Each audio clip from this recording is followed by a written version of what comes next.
Eu já coloquei a minha máscara aqui, porque nós vamos para o bate-papo do dia, para continuar falando sobre esse assunto aí, contestar, discutir a constitucionalidade dessa medida. A gente vai conversar agora com o advogado e professor de Direito, Otávio Forte. Boa tarde, seja muito bem-vindo. Boa tarde, Eva. Boa tarde a todos os telespectadores. Se você tiver alguma dúvida sobre esse assunto, pode mandar no nosso WhatsApp, 3201-7700.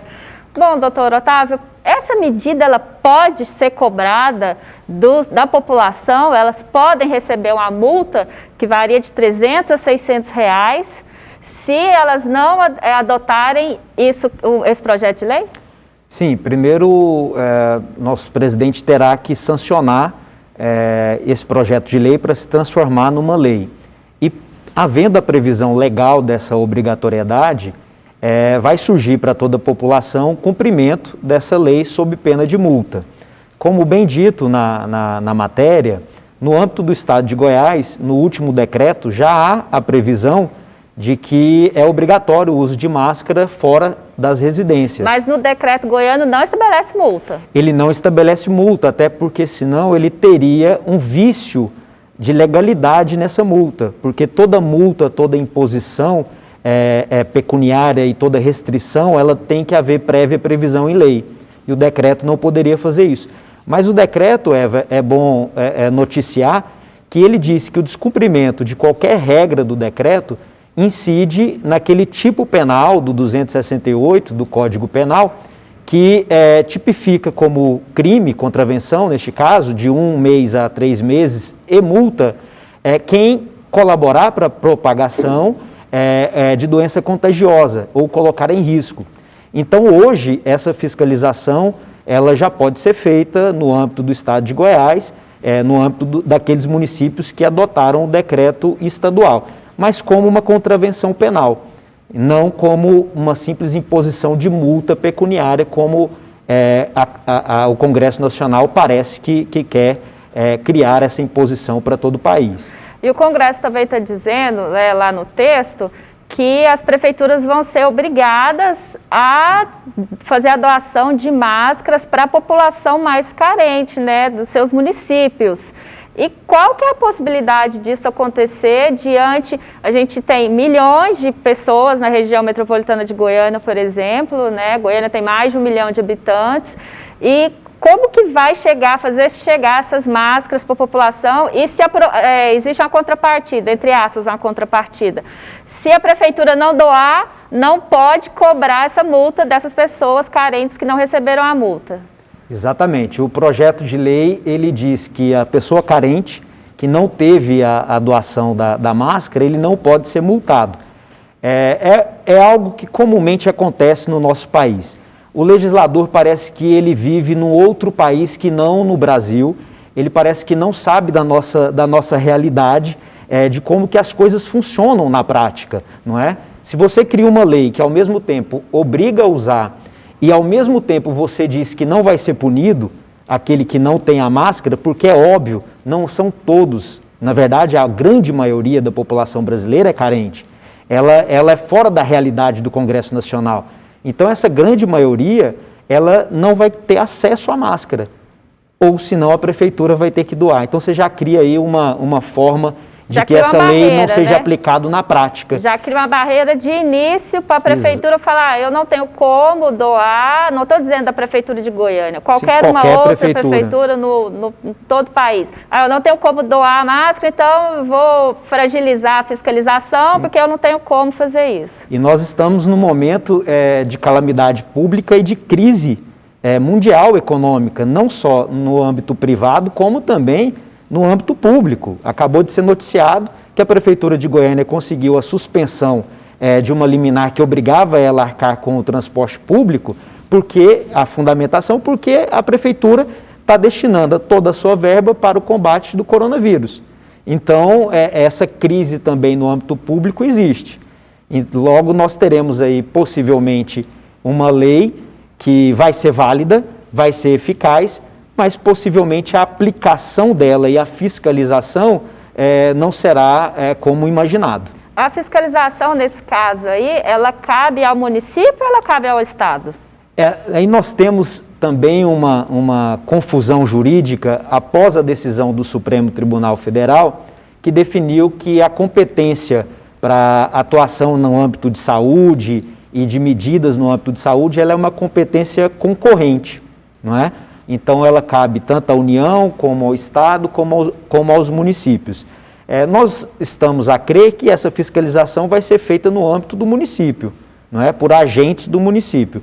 Mas isso vai ter que ser definido claramente na lei, para nós sabermos quais são os agentes públicos, se estaduais ou municipais, que poderão fazer essa fiscalização e, principalmente, que poderão impor a multa, não é? Porque, ao impor a multa, tem que seguir um procedimento formal, a lavratura de um auto de infração, para depois que essa multa seja cobrada.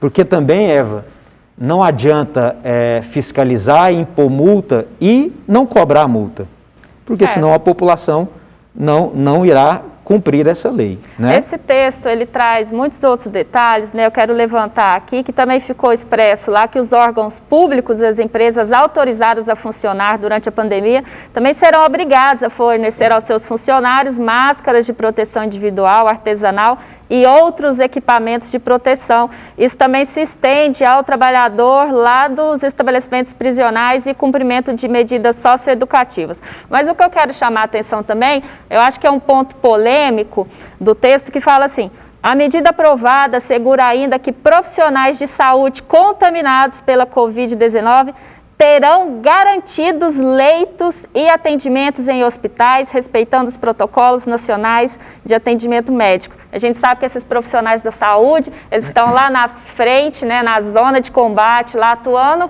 contra o coronavírus, mas a gente sabe também que existe umas centenas de municípios no nosso país que não tem nem leitos para a população, enquanto os médicos estão sadios. Como que vai fazer essa garantia para os médicos, sendo que está faltando leito para a população geral?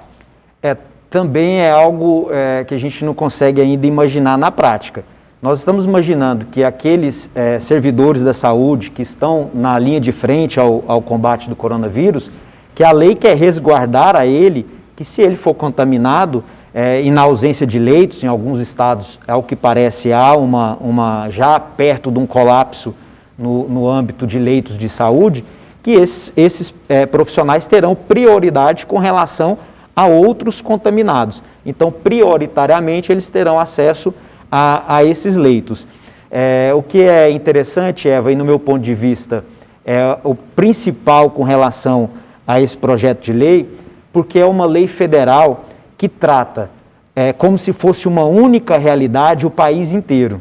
Então, nós temos, no âmbito do nosso país, estados que estão à beira do colapso, cidades nós temos. E nós temos outras cidades que não temos um contaminado por coronavírus.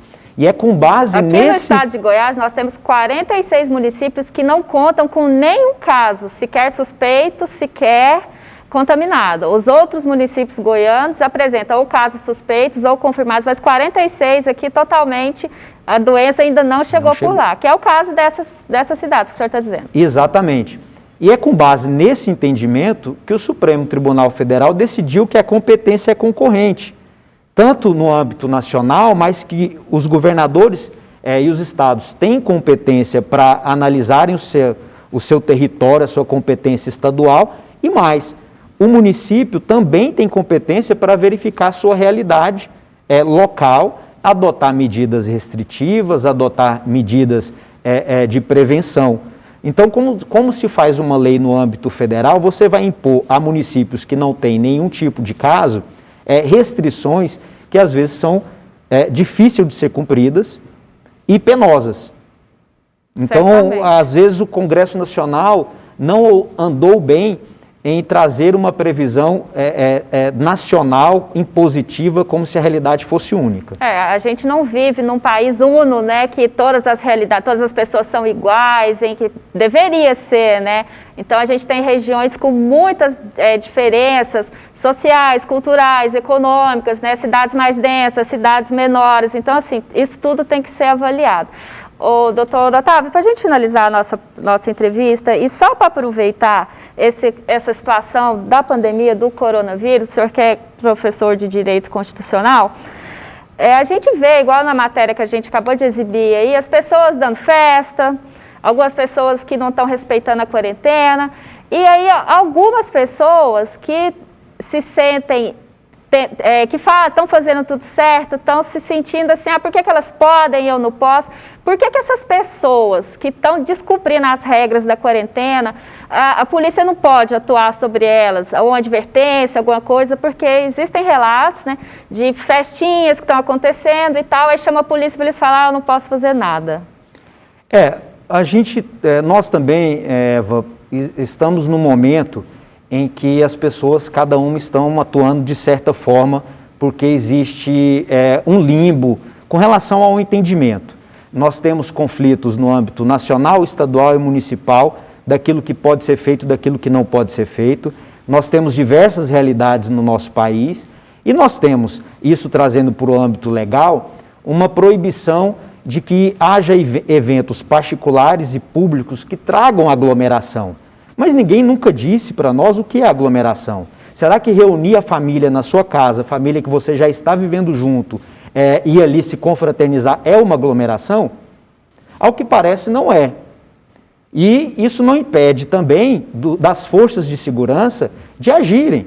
A força de segurança, a polícia militar ou os órgãos de fiscalização, eles têm poder de irem até o local, verificarem se aquilo que está acontecendo é uma aglomeração ou não, e com toda a prudência, com o exercício da cidadania, com diálogo, não é? Tomar as providências necessárias, que no caso da desobediência ao decreto, é a lavratura de um termo circunstanciado, para que a pessoa se obrigue a comparecer numa delegacia ou no juizado criminal e, principalmente, se obrigue a acabar com aquela aglomeração. Então, eu acredito que uma melhor saída são as forças de segurança orientarem. Eu, particularmente, já vi no âmbito da cidade de Goiânia a polícia militar agindo corretamente e orientando a população.